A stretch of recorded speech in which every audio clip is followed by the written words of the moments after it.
Ipapaliwanag po natin yung connection ng spin dryer. Marami po ang hindi nakakaunawan nito. Kapag kasi may problema yung spin timer, may problema yung door switch, walang power yan, walang ugong. Akala ng iba motor na yung problema. O akala ng iba kapastor ang problema. So panoorin mo to para may idea ka, pwede ka na mag-repair kapag napanood mo to. I-share mo yung video para hindi mo makalimutan. Ito na. Ito yung motor ng, kahit anong motor, no?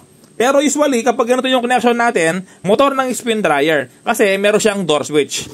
Ito yung M motor. Ito yung mga connection na yan, ipapaliwanag po natin ng actual sa ating spin dryer. Meron siyang line 1, meron siyang line 2. Yung line 1, line 2, yan ng plug. May dalawang wire yan. Ito po yung ating spin timer. Ang spin timer, kapag may problema, hindi na po gagana or wala nang ugong yung motor.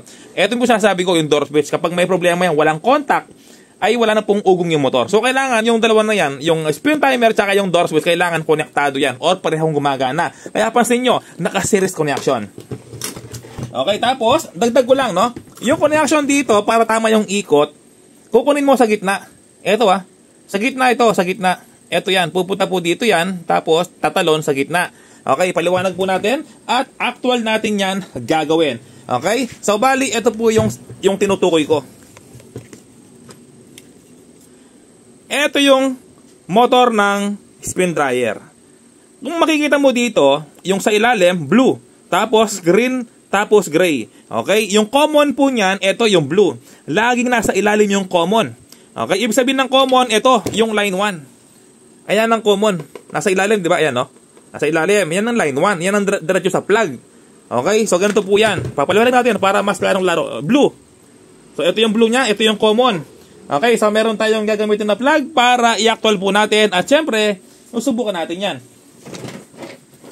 Ito, meron tayong plug. Common ay diretso po yan sa plug. Okay, lagyan ko ng tape para masubukan po natin ng actual. Kailangan tama yung ikot. Magagawa mo na yung spin dryer mo kapag ganito. Okay, sunod naman tayo yung capacitor. Okay, so ito yung C, capacitor, konektado sa dalawa. Ito yung sinasabi ko ng capacitor, yung green tsaka gray. Okay lang, kahit magkabaliktad, walang problema. Okay, so bali, ito po siya. Ito yung dalawa na yan, green tsaka gray. Ito yung capacitor. Konektado po yan dito. Ayan, okay lang, kahit magkabaliktad. Ayan, okay? So, ito yung sinasabi ko, tama yung, dapat yung ikot po niyan, pakanan. Hindi pwedeng pa-counterclockwise, no? Kasi hindi gagana ng maayos yung inyong brake. Meron kasing brake yan. Merong brake sa taas. Okay, kunin natin yung brake para maipakita ko ng maayos sa inyo. Ito yung brake. No, kailangan pakanan yung ikot para gumana ng maayos yung brake. Kasi kapag binaba mo yung cover ng spin dryer, ay magi-stop. Kapag baliktad, kahit binaba mo yung cover, may konting ikot pa rin. Okay, tapos makalug yan kung baliktad. Ito yung kukunin mo. Green.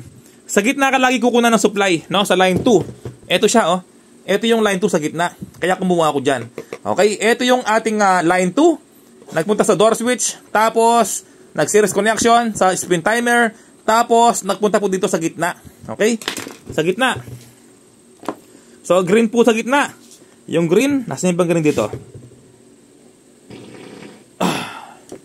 Excuse me po. Ayan, green. Nasa ba yung green dito? Colorblind ako eh. Ayan, green. Ito yung green.